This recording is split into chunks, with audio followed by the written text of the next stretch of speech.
So, I've been told by many to just let go and walk away from the toxic narcissistic relationship that I'm in. It isn't that difficult.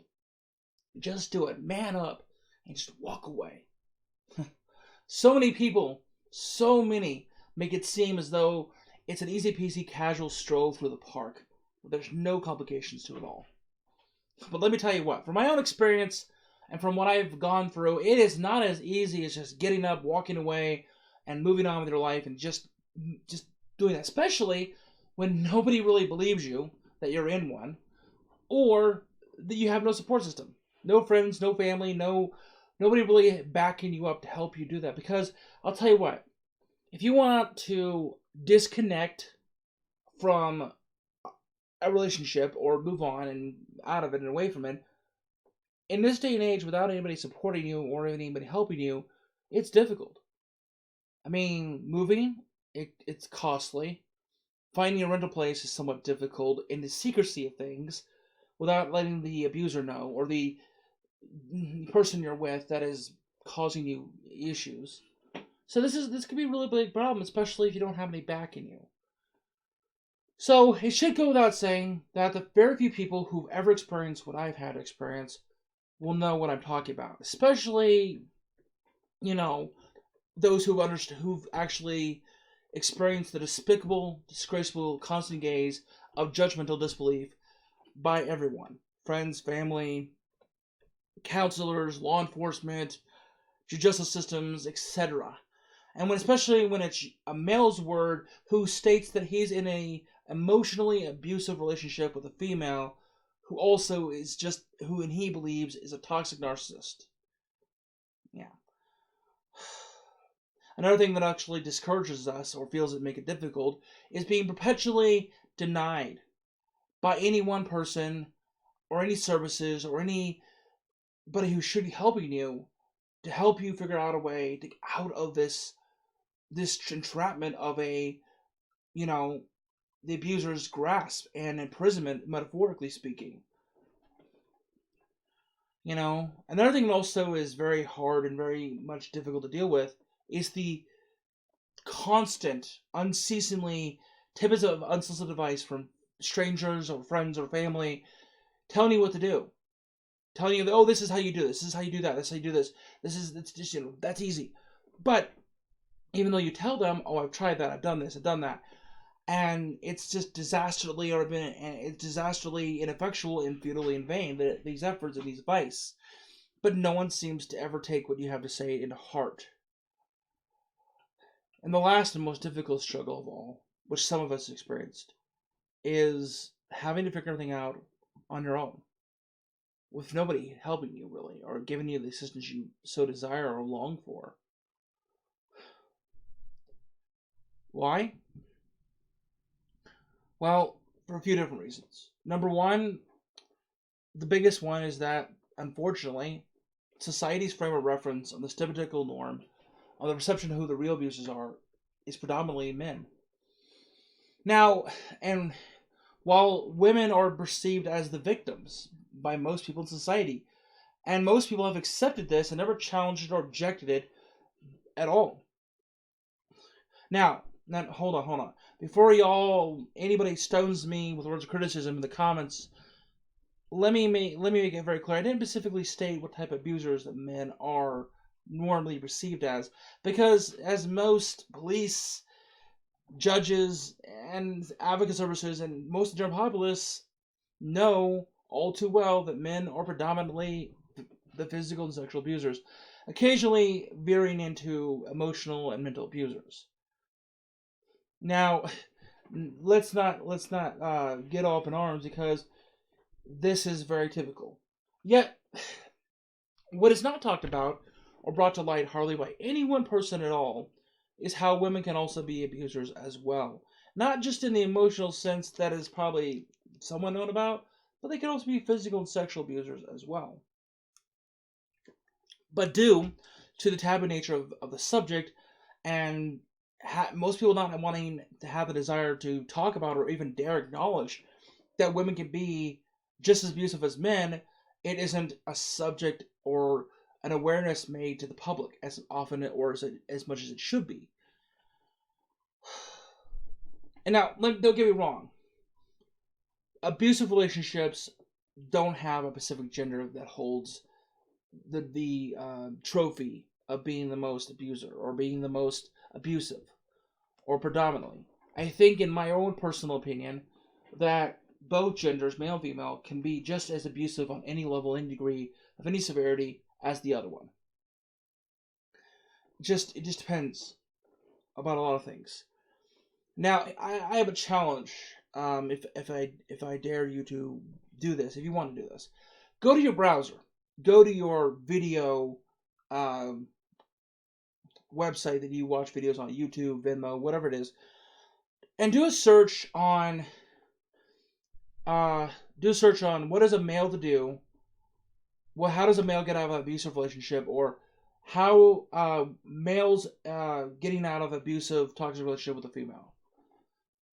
Now, 9 times out of 10, you're going to find out and discover that when the results come up, they will swap the gender roles, they will swap the genders around, where it's going to be the male, and even the topics as well, and about how to get out of a toxic relationship with a man, or something along those lines. Why? This is exactly my point. The world only sees the perception about how men are the abusers. It's really, really sad, actually. So, let me show you from my end what I'm referring to. So that way it's not just a saying or whatnot. So I don't feel like I'm just saying out of my butt. So, on this shared screen, small typo or editing issue, I will maybe remove that out of there. But here we go. How a guy would get out of his relationship. Emotional abuse signs, gaslighting, boundary crossing. 11 warning signs, emotional abuse. 10 signs, feminist active toolkit. Victims of domestic violence want to create a safety plan for themselves, kids, pets. Preparing to leave an abuser, safety plans. Let's look at that, because I want to know what that is. Let's see if we can identify that I'm not just talking on my butt. This is a very general thing. It's talking about more descriptive things. This is very descriptive. This is women's law, by the way. This is women's law. So this is not about men. This is a general sense for about the man, he being that way. So as you can see, there is a subject here. How does a man know he's being abused? And there is help for men who are being abused. Okay, there is one thing here. This is actually newer.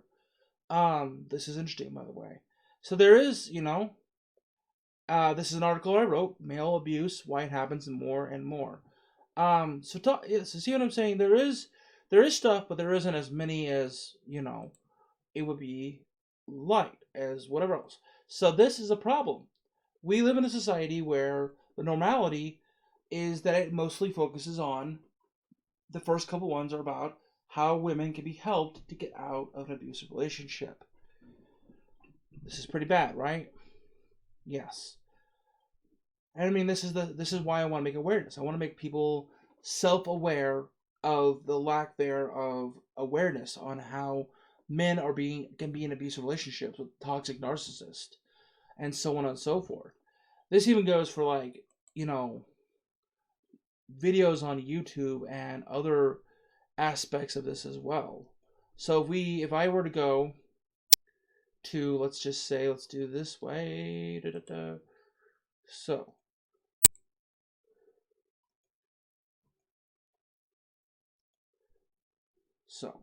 enlarge this real quickly. So, I'm going to go over here, and I'm going to look at this. Let's see here. Narcissistic abuse for men. Sorry, that was wrong. Abusive, toxic, narcissistic relationships.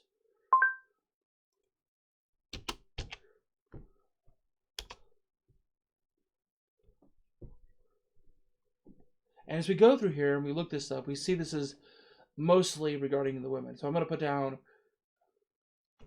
down men in So,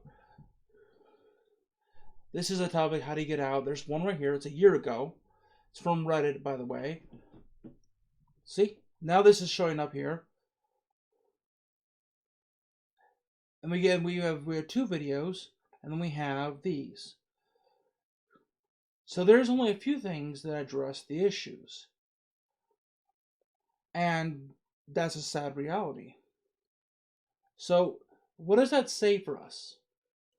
What does it say that there's only few and far between information in regards to getting help out there? You have to really look for it. And if you look for it, you'll find it. So there is only scarce information for men to get help. But there is plenty for women out there, and plenty of videos, plenty of addressing the issues, or maybe they go generalization for topic.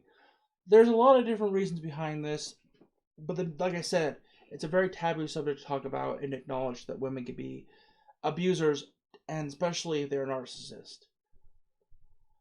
Like I said, I want to make people aware. I'm hoping to draw awareness to this fact, even though it has some awareness, but it's mostly on the female gender that the awareness is being spread about, that men are the abusers, and the ones that who are causing the most inflictions.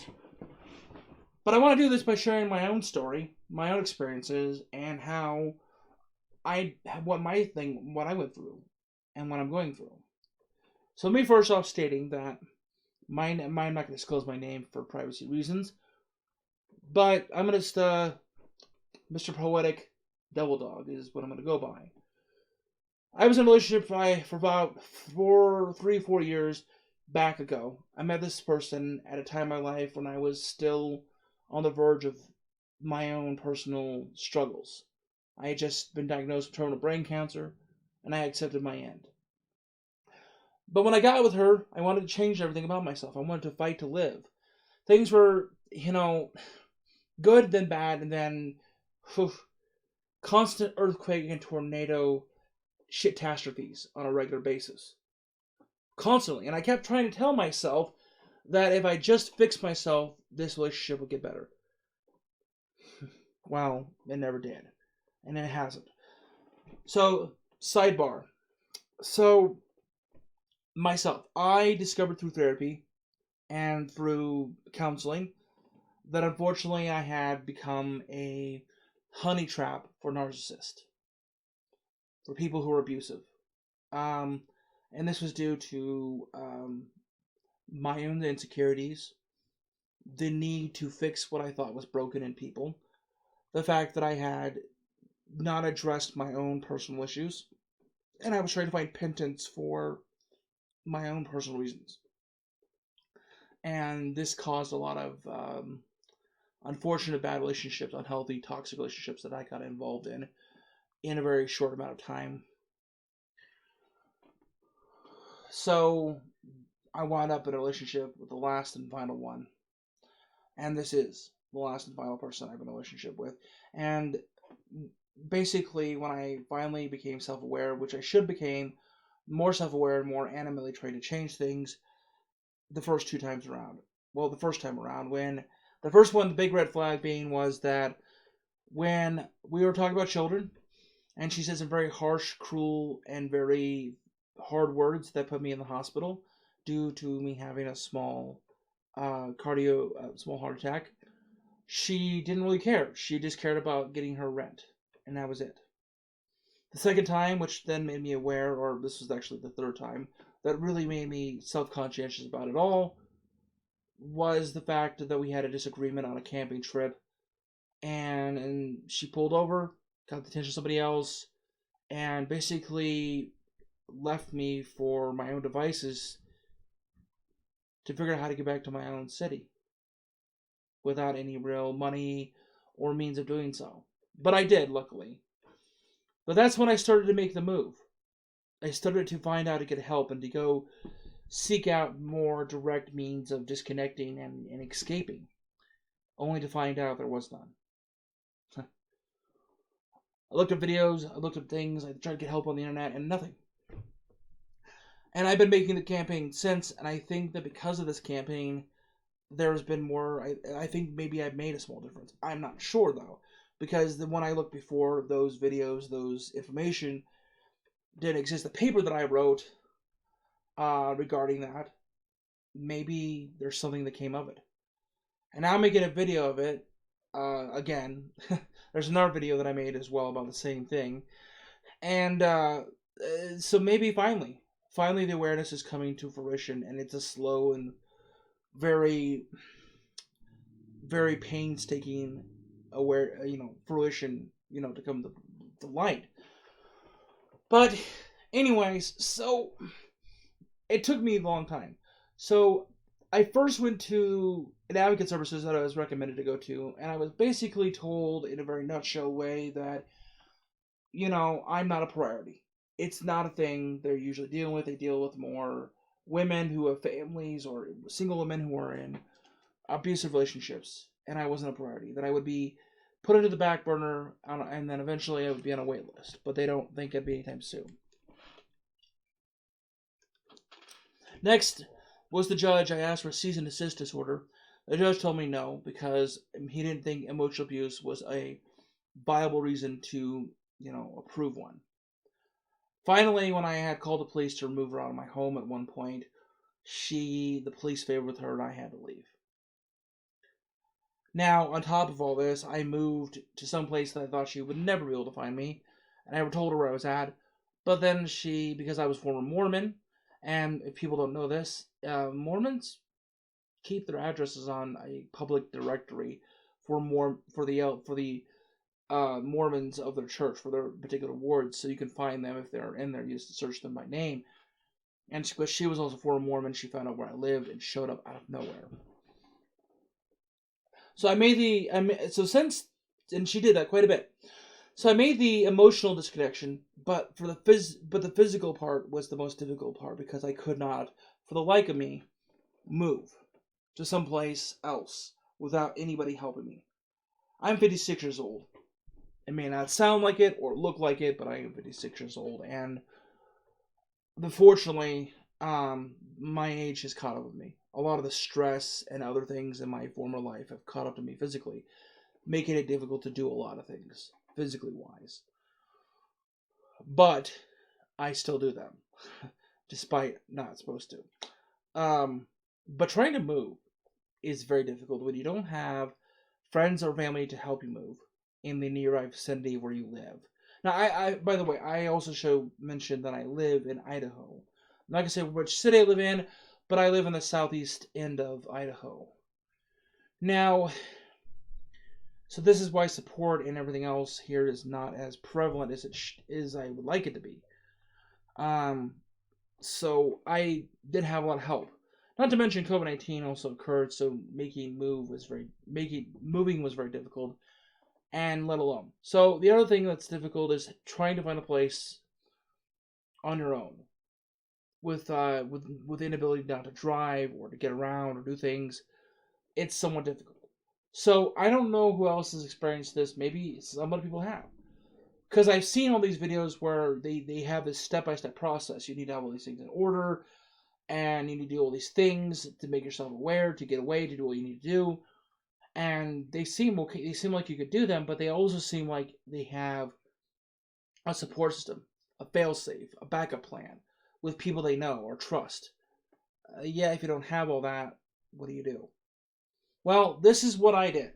I emotionally disconnected, and I put up the boundaries, and I enforced them, and I spoke my mind. I made things very clear and precise. I also lowered my expectations. I became self-aware of the relationship I was in, and this way, it didn't cause as much emotional damage. It still does, though. The gaslighting, the nitpicking, the goalposts, the victimization, the you're always wrong, you're always pointing the finger, the blame game, the whole entire shtick is still going on, and I'm trying, and I'm still to this day trying to make the stand or effort to move elsewhere away from her without her knowledge. But it is not an easy feat. So, in due time, I'm hoping that I'll eventually make my great escape. But until then, I'm just going to stand here or stay here and do what I need to do until otherwise. And I'm hoping that my story, my experiences, will help people in a relationship that is abusive, toxic, or narcissistic, or all free find a voice out of, because you're not alone. There are a lot of us out there who are going through this, and whether you've spoken out or not, you're not alone. So just remember that. And I hope that this helps. Stay healthy, stay upbeat, keep fighting. There will come a better day.